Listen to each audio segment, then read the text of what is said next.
अरे वाह वाह वाह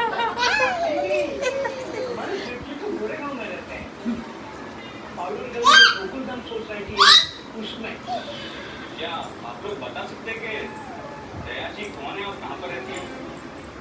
मैं हूँ दया बेटी और वो 2x2 है ना, वो हमारा घर है।